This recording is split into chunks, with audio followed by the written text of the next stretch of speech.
Welcome to Burlap Teachers. Enjoy the video. You begin by prepping chilies and whole spices.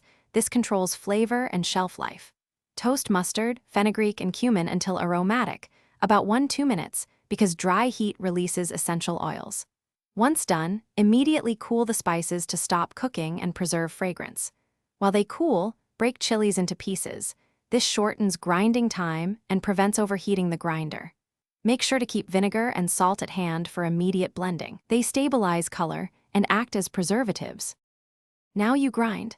Pulse the cooled spices first to a fine powder so they blend evenly with chili flakes.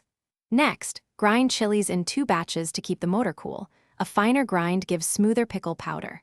Once ground, combine powders and add 2 tablespoons vinegar and 1 teaspoon salt to bind and preserve. This lowers pH and improves safety.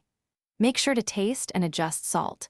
The vinegar also brightens color and stops rapid oxidation, which keeps the powder vivid. Finally, let the blended powder cool completely so no residual heat creates condensation in jars.